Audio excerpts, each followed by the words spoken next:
This is Wildcat Dojo Conversations. Welcome back again. I'm still here, Sensei Michelle, your host. Here's Sensei Jackie. And I'm still Landon. And we still have Sensei James. Say hi, Sensei. Us. Hi, Sensei. So we left off on Musashi and how he had just won his last battle with Kojiro with that blow to the head. And then Musashi retired. In retirement, he wrote two really well-known documents. One is the Book of Five Rings, Go-Rin no Sho.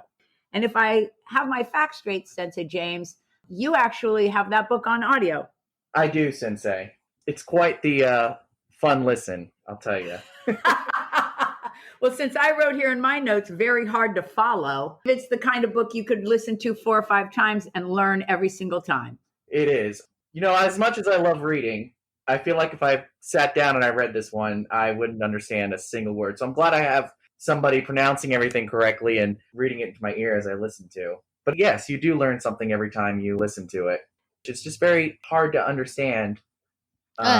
In this book and all your different listenings, what have you taken away that you find really interesting? Well, I feel like there are pieces and bits that you could take out that you could apply not only to your martial arts, but you could apply to everyday general life as well. One of my favorite quotes is, "Step by step, walk the 1,000-mile road. Study strategy over the years and achieve the spirit of the warrior. Today is victory over yourself of yesterday. Tomorrow is your victory over lesser men." Which I feel that's something you can really take away in really everyday life.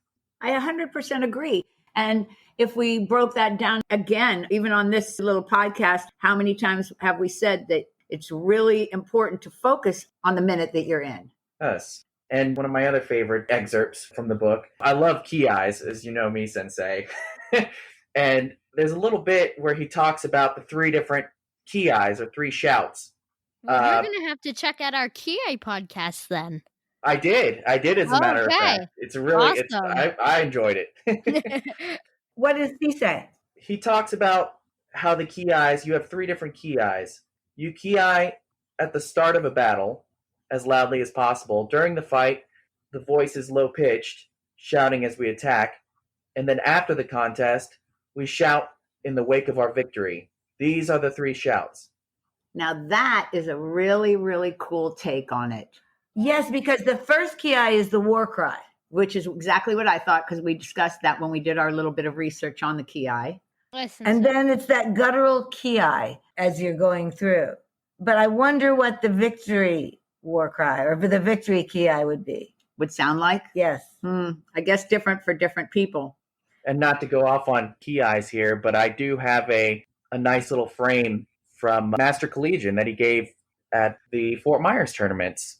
And I'll never forget this, and I think I've always applied this to my ki-eyes, but it says on there, ki-eye with the eyes as if looks could kill. Nice. I love that phrase. I love that saying, and I've always tried to apply that to my ki-eyes. That's a great thing for you to give to our audience. Thank you for that. Yes. That's I wonder what interpretation you have in your Audible book, James, because the book was first interpreted in 1974.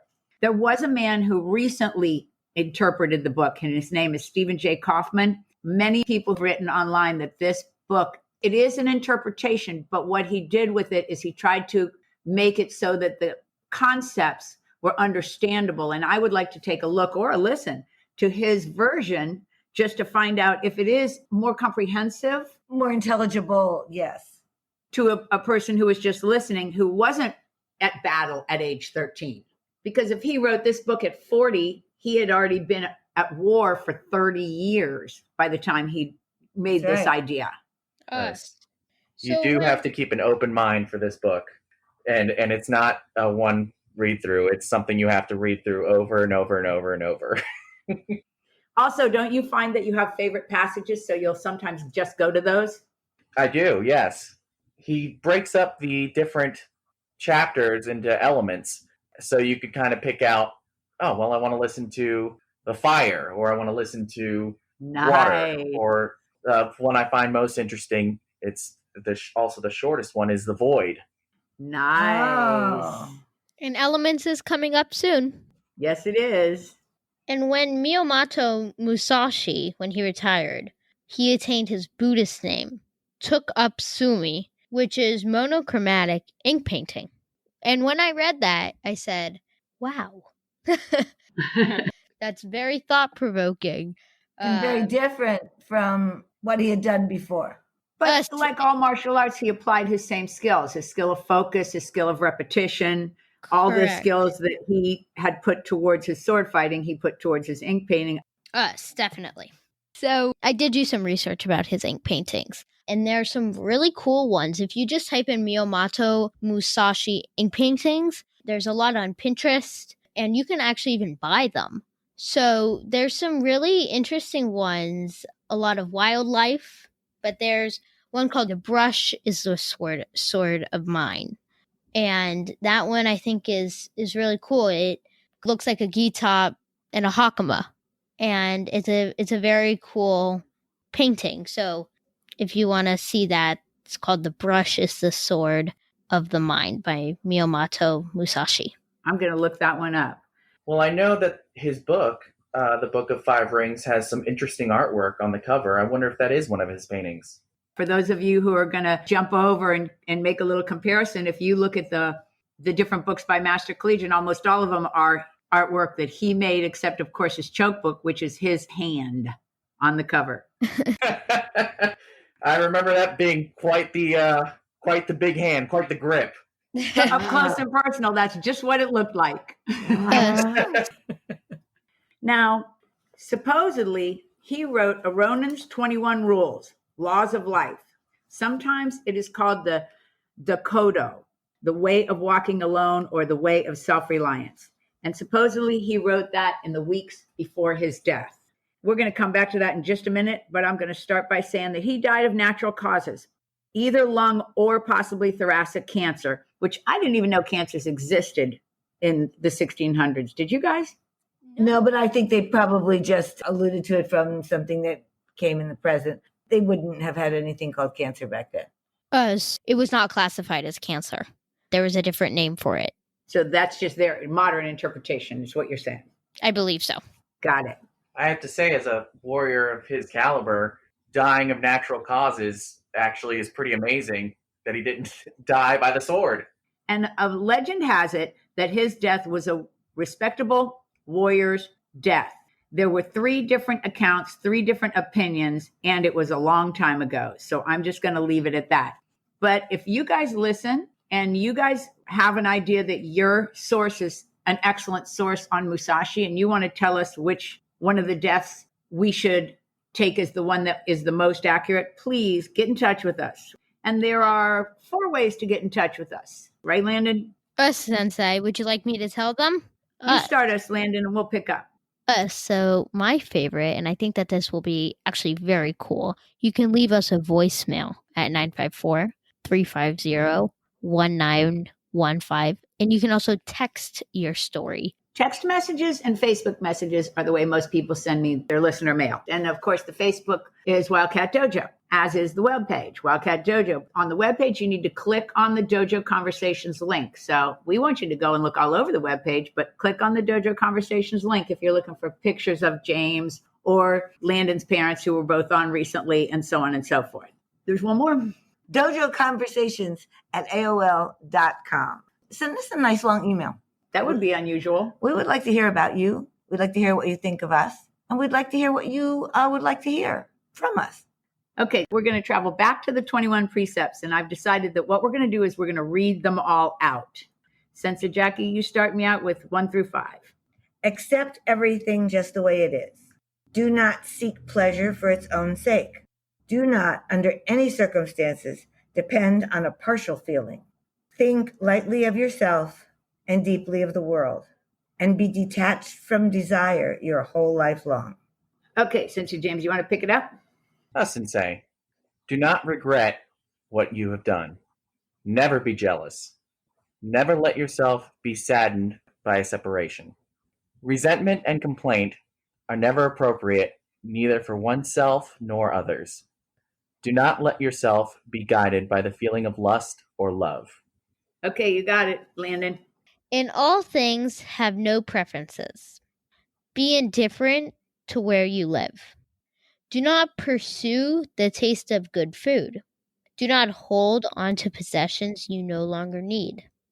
And do not act following customary beliefs. And I'm going to bring it home with these 6. Do not collect weapons or practice with weapons beyond what is useful. Do not fear death. Do not seek to possess either goods or fiefs for your old age. Respect Buddha and the gods without counting on their help. You may abandon your own body, but you must preserve your honor. Never stray from the way. Okay, guys, the first thing we're going to do is we're going to go back through that list and pick out something that we really like. Oh, the first one really spoke to me. Accept everything just the way it is. And I think that has a lot to do, too, with the situation we're all in right now. I agree. One of the things we've said on this podcast many times is it is easier said than done. Yes. And accept everything the way it is one of the ones that I think is easier to say than it is to do. And I want to give everybody trying to constantly find that center balance through this COVID-19. I don't even know what to call it anymore. It's not just a lockdown. It's just a whole life change. That's what it is. It's a whole life change. I really want to give you some credit for stepping up and finding your power and putting it together and accepting this is what we have to work with. Let's work with it. I really like what you said. This one, I think, speaks to me just because I do this. Number 14, do not hold on to possessions you no longer need. Essentially, I don't know if this is the right word and what they mean by this, but don't be a hoarder. That's exactly what they mean by this. And I've noticed that the bulk pickup is huge. People are doing that. They're going through and getting rid of those possessions they don't need anymore. Sensei Jackie and I were saying the other day, people are definitely doing a good job with getting their stuff gone. And in a time where you can't really go out in public, you learn what's really important to have and what's really not important. Definitely. I think lightly of yourself and deeply of the world. Oh, I like that one too. First off, let's just break that into 2 halves. People take themselves way too seriously. Yes. One of the things being a karate teacher by far and away has taught me is you're going to screw up now and then, so you might as well laugh with them. Yes. Not that ever happens to you, James, in your dojo, but in my dojo, sometimes a person spits when they speak or a little fart comes out or something bad happens and you just have to take it lightly, right? Sensei. We have that happen plenty of times in our dojo. Don't worry. It's a normal thing. It's a totally normal thing. But you might as well just laugh, get on, and just live for that moment. Have fun with the people who are with you. And yet think deeply of the world I also like. So that's a yin and a yang, isn't it? It is. Us.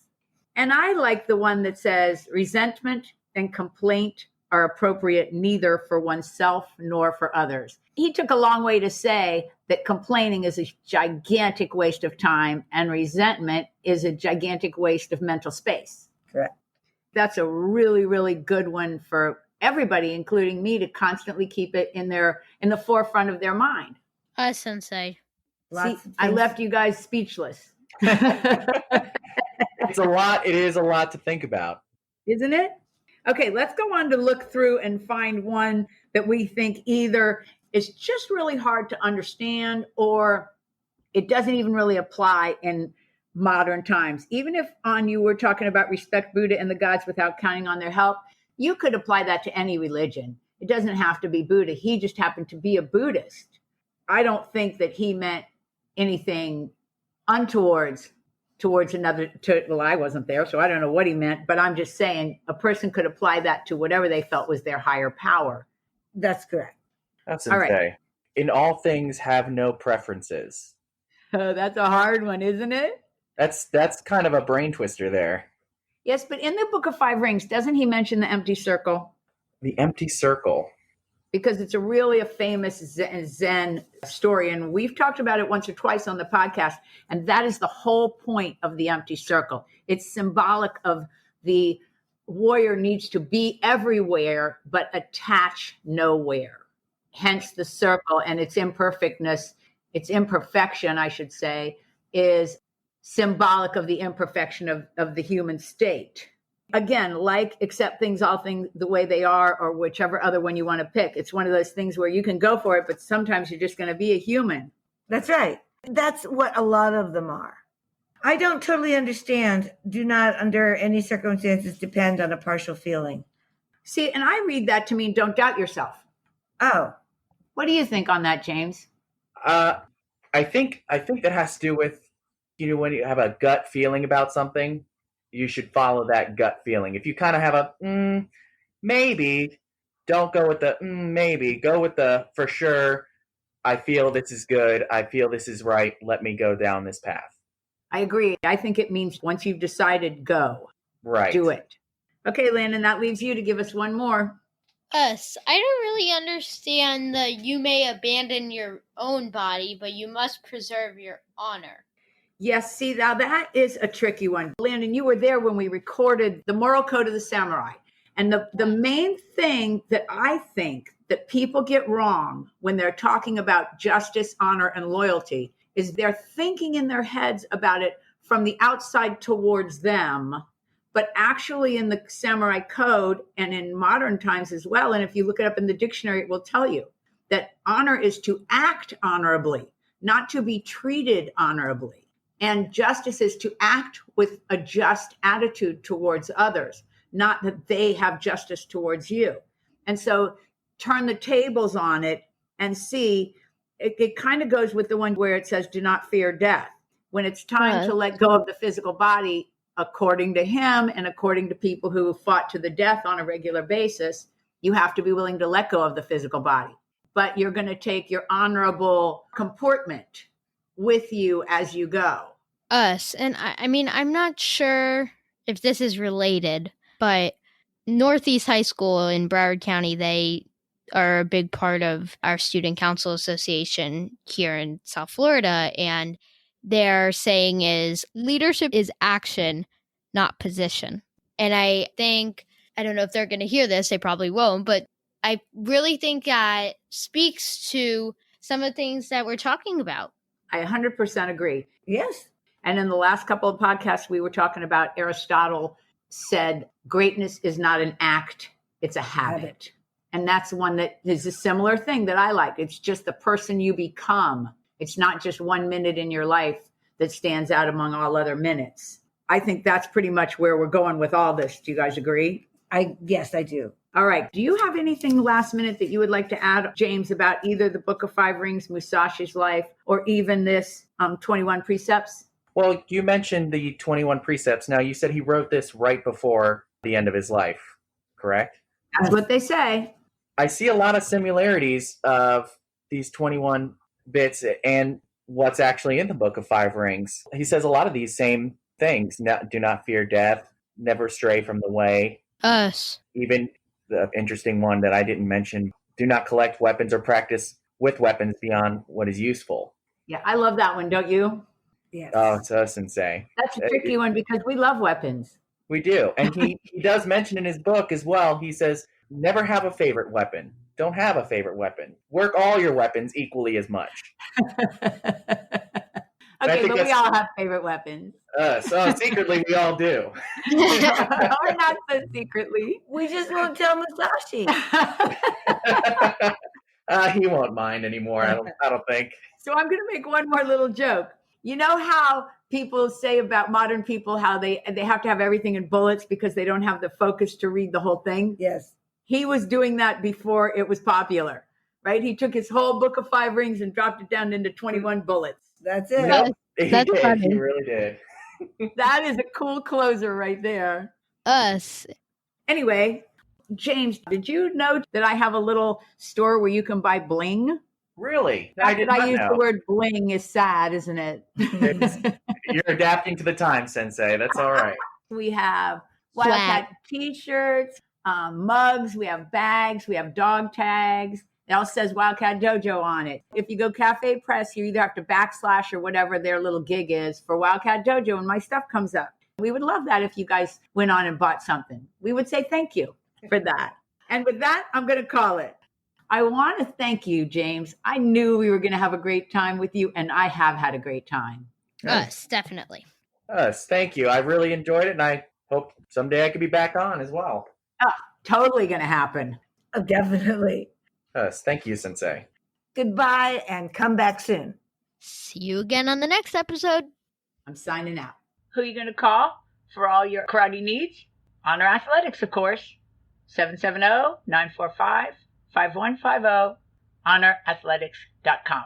And hey, guys, don't forget to use the code Wildcat Dojo as you're checking out for your 10% discount. As always, thanks, Honor Athletics. I second that emotion. I second it. Thanks for being here. Hope you join us again next week on Wildcat Dojo Conversations.